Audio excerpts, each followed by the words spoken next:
Assalamualaikum warahmatullahi wabarakatuh. Perkenalkan, saya Rizky Amelia, perwakilan dari kelompok FG2, ingin mempresentasikan tentang model konseptual adaptasi Kalista Roy yang disusun oleh kelompok FG2 yang terdiri dari Dian Rahmawati, Febrianti, Lili Pangestuti, Rani Musfina Fajri, dan saya sendiri Rizky Amelia. Biografi. Roy dilahirkan pada tanggal 14 Oktober 1939 di Los Angeles, California. Kalista Roy adalah perawat dari Saint Joseph of Carondelet. Roy menerima Bachelor of Art Nursing pada tahun 1963 dari Mount Saint Mary's College di Los Angeles dan Magister Saint in Nursing pada tahun 1966 di Universitas California, Los Angeles. Roy memulai pendidikannya di sosiologi dan menerima gelar MA tahun 1973 dan PhD tahun 1977 di Universitas California. Ilmuwan pencetus teori adaptasi Roy. Teori sistem Roy menambahkan kerja adaptasi dari Harry Helson pada tahun 1964, seorang ahli fisiologis dan psikologis. Harry Helson mengartikan respon adaptif sebagai fungsi dari datangnya stimulus sampai terjadinya derajat adaptasi yang dibutuhkan individu. Derajat adaptasi dibentuk oleh dorongan 3 jenis stimulus, yaitu yang pertama vokal stimuli, yang kedua konseptual stimuli, dan yang ketiga residual stimuli. Teori Helson dikembangkan dari penyesuaian tingkat zona yang mana menentukan stimulus akan mendatangkan respon hal yang positif maupun negatif. Teori adaptasi Roy. Roy mengkombinasikan teori adaptasi Helson dengan definisi dan pandangan terhadap manusia sebagai sistem yang adaptif. Setelah mengembangkan teorinya, Roy mengembangkan model sebagai suatu kerangka kerja pendidikan keperawatan, praktek keperawatan, dan penelitian. Perkembangan model keperawatan dipengaruhi oleh latar belakang Roy dan profesionalismenya. Roy mempercayai kemampuan bawaan, tujuan, dan nilai kemanusiaan. Pengalaman klinisnya membantu perkembangan kepercayaan dari tubuh manusia dan spiritnya. Analisa dan fokus unik model konseptual Roy. Dalam teorinya, Sister Kalista Roy memiliki dua model mekanisme, yaitu yang pertama fungsi atau proses kontrol yang terdiri dari kognator dan regulator, dan yang kedua efektor yang terdiri dari fisiologis, konsep diri, fungsi peran, dan interpedensi. Untuk mode fungsi fisiologi terbagi menjadi dua, ada fungsi fisiologis tingkat dasar dan fungsi fisiologis tingkat kompleks. Untuk fungsi fisiologis tingkat dasar terdiri dari 5, yaitu kebutuhan oksigenasi, nutrisi, eliminasi, aktivitas istirahat, cairan, dan elektrolit. Untuk fungsi fisiologis tingkat kompleks terdiri dari 4, yaitu perlindungan, perasaan, fungsi syaraf, dan fungsi endokrin. Mode konsep diri. Kebutuhan dari konsep diri ini berhubungan dengan integritas psikis antara lain persepsi, aktivitas mental, dan ekspresi perasaan. Yang terbagi menjadi dua, yaitu the physical self dan the personal self. Untuk the physical self adalah bagaimana seseorang memandang dirinya berhubungan dengan sensasi tubuhnya dan gambaran tubuhnya. Kesulitan pada area ini sering terlihat pada saat merasa kehilangan, seperti setelah operasi, amputasi, atau hilang kemampuan seksualitas. Untuk the personal self, berkaitan dengan konsistensi diri, ideal diri, moral etik, dan spiritual diri orang tersebut. Perasaan cemas, hilangnya kekuatan, atau takut merupakan hal yang berat dalam area ini. Mode fungsi peran. Mengenal pola-pola interaksi sosial seseorang dalam hubungannya dengan orang lain, yang dicerminkan dalam peran primer, sekunder, dan tersier. Fokusnya pada bagian seseorang dapat memerankan dirinya di masyarakat sesuai kedudukannya. Untuk mode interpedensi yaitu keseimbangan antara ketergantungan dan kemandirian dalam menerima sesuatu untuk dirinya. Fokusnya adalah interaksi untuk saling memberi dan menerima cinta atau kasih sayang, perhatian, dan saling menghargai. Konsep model konseptual Roy. Di sini ada skema model konseptual Roy, terdiri dari input, kontrol proses, efektor, dan output.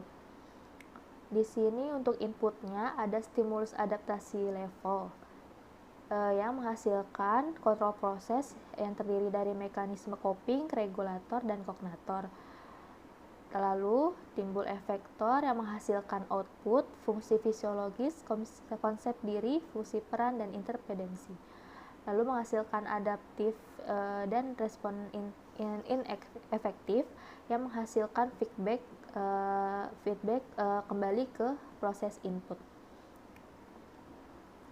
Asumsi atau proposisi. Manusia adalah keseluruhan dari biopsikologi dan sosial yang terus-menerus berinteraksi dengan lingkungan. Manusia menggunakan mekanisme pertahanan untuk mengatasi perubahan-perubahan biopsikososial. Setiap orang memahami bagaimana individu mempunyai batas kemampuan untuk beradaptasi. Pada dasarnya, manusia memberikan respon terhadap semua rangsangan, baik positif maupun negatif. Kemampuan adaptasi manusia berbeda-beda antara satu dengan yang lainnya.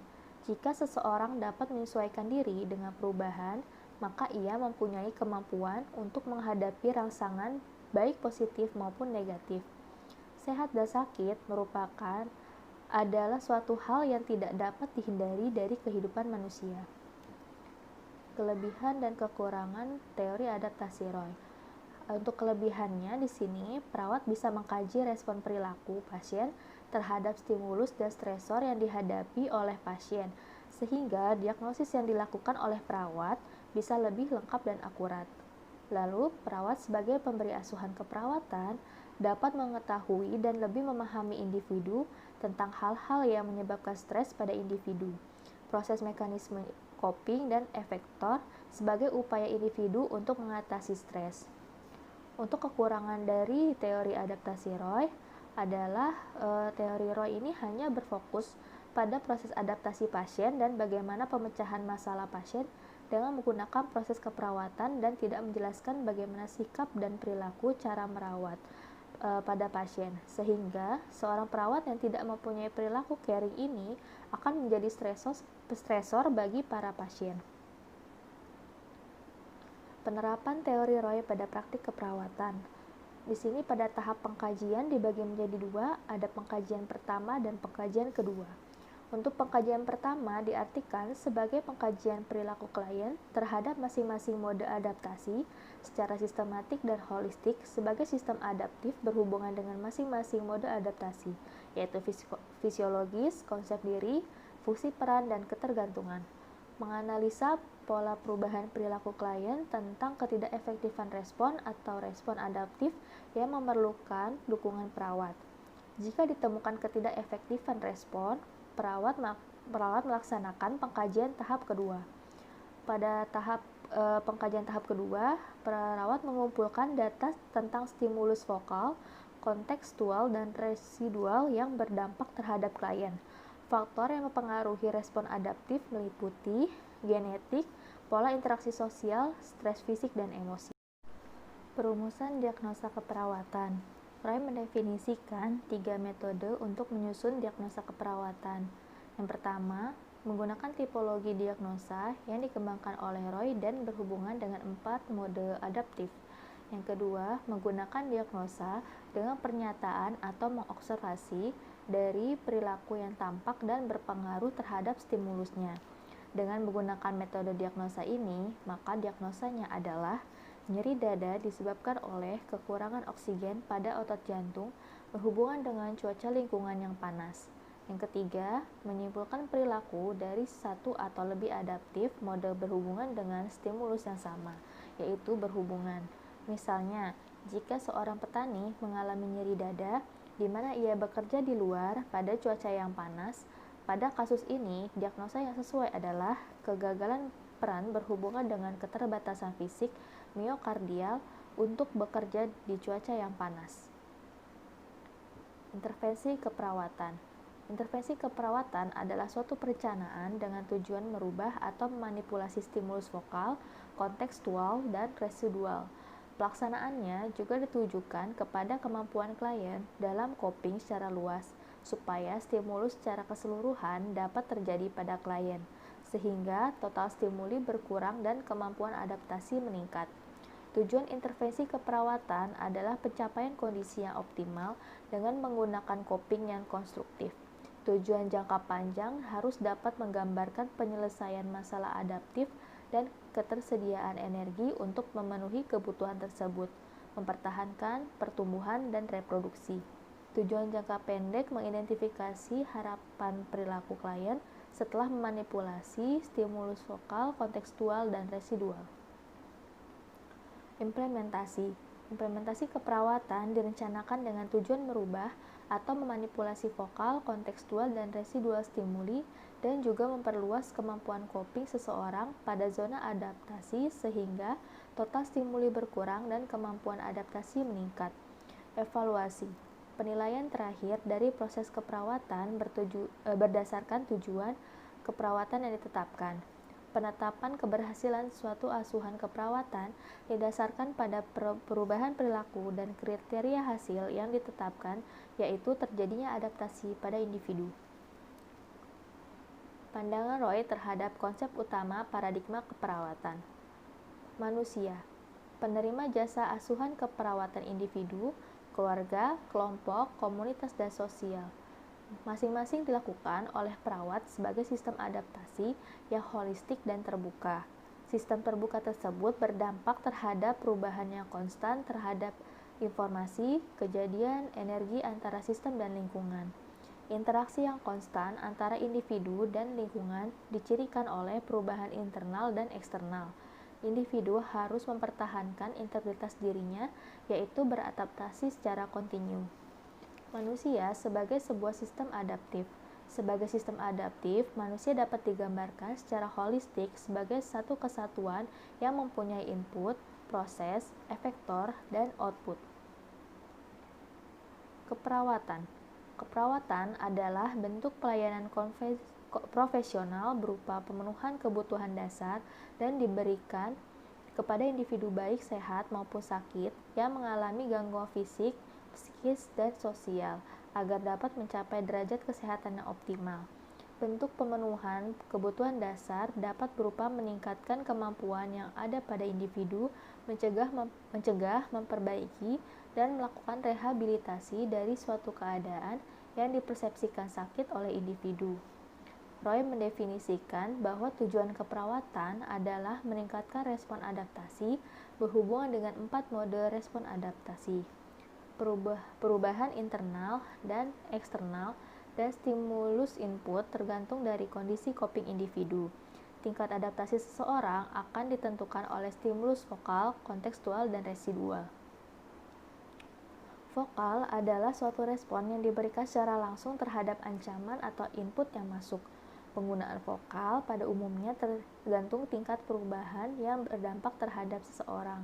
Stimulus kontekstual adalah semua stimulus lain seseorang baik internal maupun eksternal yang mempengaruhi situasi dan dapat diobservasi, diukur, dan secara subjektif disampaikan oleh individu. Stimulus residual adalah karakteristik atau riwayat dari seseorang yang ada di individu. Sehat. Roy menekankan bahwa sehat merupakan suatu keadaan dan proses dalam upaya dan menjadikan dirinya secara terintegrasi secara keseluruhan, fisik, mental, dan sosial. Integritas adaptasi individu dimanifestasikan oleh kemampuan individu untuk memenuhi tujuan mempertahankan pertumbuhan dan reproduksi. Sakit adalah suatu kondisi ketidaknyamanan individu untuk beradaptasi terhadap rangsangan yang berasal dari dalam dan luar individu. Kondisi sehat dan sakit sangat individual dipersepsikan oleh individu. Kemampuan seseorang dalam beradaptasi coping tergantung dari latar belakang individu tersebut dalam mengartikan dan mempersepsikan sehat sakit, misalnya tingkat pendidikan, pengetahuan, usia, budaya, dan lain-lain. Lingkungan. Stimulus dari individu dan stimulus sekitarnya merupakan unsur penting dalam lingkungan. Roy mendefinisikan lingkungan sebagai semua kondisi yang berasal dari internal dan eksternal, yang mempengaruhi dan berakibat terhadap perkembangan dari perilaku seseorang dan kelompok. Lingkungan eksternal dapat berupa fisik, kimiawi, ataupun psikologis yang diterima individu dan dipersepsikan sebagai suatu ancaman. Lingkungan internal adalah suatu keadaan proses mental dalam tubuh individu berupa pengalaman, kemampuan, emosi, dan kepribadian, dan proses stresor biologis sel maupun molekul yang berasal dari dalam tubuh individu. Manifestasi yang tampak akan tercermin dari perilaku individu sebagai suatu respon dengan pemahaman yang baik tentang lingkungan akan membantu perawat dalam meningkatkan adaptasi dalam merubah dan mengurangi risiko akibat dari lingkungan sekitar. Sekian dari kelompok kami, kurang lebihnya mohon maaf. Wassalamualaikum warahmatullahi wabarakatuh.